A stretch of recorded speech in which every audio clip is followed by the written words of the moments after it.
भागवत महापुराण की जय। कृष्ण कन्हैया लाल की जय। राधा रानी की जय। भगवान श्री कृष्ण के सभी भक्तों को राधे राधे। जय श्री कृष्ण। आज मैं आपको सुनाऊंगी भागवत महापुराण में चतुर्थ स्कंद में 17वां अध्याय महाराज पृथु का पृथ्वी पर कोप और पृथ्वी द्वारा उनकी स्तुति। मैत्रेय जी कहते हैं, इस प्रकार विदुर जी जब वंदीजन ने महाराज पृथु की स्तुति को तो महाराज ने प्रसन्न होकर उन्हें मनचाही वस्तुएं प्रदान की और उन्हें ससमान विदा किया। विदुर जी ने पूछा, विप्रवर, पृथ्वी के तो अनेक रूप कहे गए हैं, फिर उसने गौ का रूप क्यों धारण किया? उसने धूते समय बछड़ा कौन था? उसे धूते समय बछड़ा कौन था? धोने के पात्र का क्या हुआ? पृथ्वी तो स्वभाव से ही ऊंची नीची थी, उसे उन्होंने समतल कैसे किया? इंद्र उनके यज्ञ अश्व को चुराकर क्यों ले गया? सनत कुमार जी से ज्ञान प्राप्त करके वे राजश्री किस गति को प्राप्त हुए? पृथु को श्री हरि का अवतार कहा गया है। उनसे संबंध रखने वाले सभी चरित्रों को आप मुझसे कहिए। मैं आपका और श्री कृष्ण जी का बड़ा अनुरक्त भक्त हूँ, मुझ पर कृपा कीजिए। सूत जी बोले, ऋषिवर, जब विदुर जी ने भगवान श्री हरि की कथा कहने के लिए श्री मैत्रेय जी से प्रार्थना की तो श्री मैत्रेय जी ने प्रसन्न होकर आगे कहा। श्री मैत्रेय जी बोले, विदुर जी, वंदीजन ने इस प्रकार महाराज पृथु की स्तुति करके उन्हें प्रजा का रक्षक, एक श्रेष्ठ राजा घोषित कर दिया।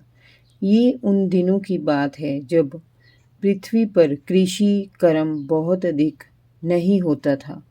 इसका कारण यही था कि एक तो पृथ्वी हमवार अर्थात समतल नहीं थी और सर्वत्र दूर दूर तक फैले हुए जंगल थे, पहाड़ थे। कृषि के लिए समतल भूमि की आवश्यकता थी, इसीलिए अन्न की कमी पड़ गई थी। लोग भूख से व्याकुल होकर मरने लगे थे। प्रजा ने राजा से प्रार्थना की और अन्न का प्रबंध करने के लिए कहा। विदुर जी, प्रजा की पुकार सुनकर महाराज पृथु बहुत देर तक विचार करते रहे। उन्होंने अन्न की कमी होने के कारण का पता किया और सोचा कि प्रजा की भूख की समस्या अस्थायी रूप से तो वे पूरी कर देंगे, परंतु इस समस्या का स्थायी हल तभी हो सकता है जब व्यापक क्षेत्र में कृषि की जाए। इसके लिए समतल भूमि और सिंचाई के साधनों का होना बहुत आवश्यक है। अभी तो ऐसा प्रतीत होता है कि जैसे पृथ्वी ने अन्न और जड़ी बूटियों को अपने भीतर छिपा लिया है। ऐसा सोचकर उन्होंने भगवान शंकर के अनुसार क्रोधित होकर अपने धनुष पर बाण चढ़ाया और पृथ्वी को लक्ष्य करके छोड़ने के लिए तैयार हो गई। ये देखकर पृथ्वी कांप उठी। वह गौ का रूप धारण कर भयभीत हिरनी की भांति भागने लगी। ये देखकर महाराज पृथु की आंखें क्रोध से जलने लगी। वे गौ रूपी पृथ्वी का पीछा करने लगे। वह जहाँ भी जाती वे उसके पीछे जाते। किसी लोक में भी उसे बचाने वाला कोई नहीं मिला। अंत में दुखी होकर उसने पलटकर राजा पृथु से कहा, हे धर्मात्मा, शरण वत्सल राजन, आप तो सभी प्राणियों की रक्षा करने वाले हैं, मेरी भी रक्षा कीजिए। मैं अत्यंत दीन और निरपराध हूँ। आप मुझे क्यों मारना चाहते हैं? धर्मज्ञ होकर आप स्त्री का वध कैसे कर सकते हैं? मैं तो नौका के समान हूँ जो जगत को भव सागर से पार उतारने का पुण्य कर्म करती हूँ। मुझे तोड़कर आप अपनी प्रजा को जल के ऊपर कैसे रख पाएंगे? महाराज पृथु ने कहा, पृथ्वी, तू मेरी आज्ञा का उल्लंघन करने वाली है। तू यज्ञ में देवता रूप से यज्ञ का भाग तो लेती है, पर बदले में हमें अन्न नहीं देती। इसीलिए मैं तेरा वध करना चाहता हूँ। तू रोज हरी हरी घास तो खा जाती है और दूध नहीं देती।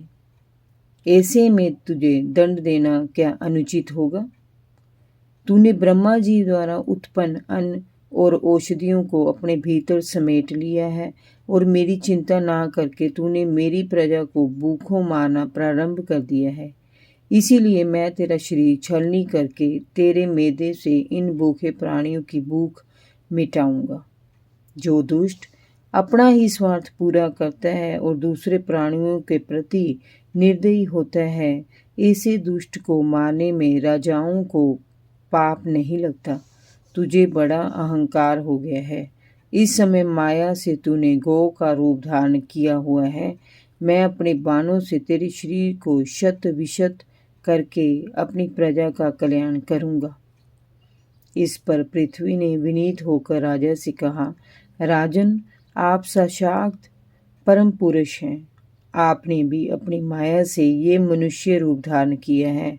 आप राग द्वेष विहीन आत्मानुभव से अभिभूत हैं।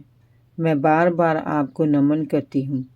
आप ही संपूर्ण जगत के स्वामी हैं और सारे जीवों के आश्चर्यदाता हैं। प्रभु, जब आप ही मुझे मारना चाहते हैं तो मैं किसकी शरण में जाऊं? आपने ही मेरी रचना की है और आप ही मेरा पालन करने वाले हैं। आप धर्मपरायण होकर भी मुझे मारना चाहते हैं। आप तो सर्वेश्वर हैं। आपकी लीलाओं को हम कैसे जान सकते हैं? आपकी माया से हमारी बुद्धि विक्षिप्त हो रही है। भिन्न भिन्न समय पर अलग अलग कार्यों के लिए आपकी शक्तियाँ उदित होती हैं और कर्म पूरा करके नष्ट हो जाती हैं या आपके भीतर लोप हो जाती हैं। हे परमात्मा, मैं आपको नमन करती हूँ। आपने ही मेरी रक्षा के लिए वराह रूप धारण किया था और मुझे जल से बाहर लाए थे। इस प्रकार आपके द्वारा ही धरने के कारण मेरा नाम धरा पड़ा था। आज आप मुझ गो रूप धारणी धरा को अपनी प्रजा की रक्षा के लिए मारना चाहते हैं।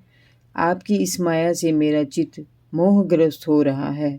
मैं नहीं समझ पा रही हूँ आप ऐसा क्यों कर रहे हैं।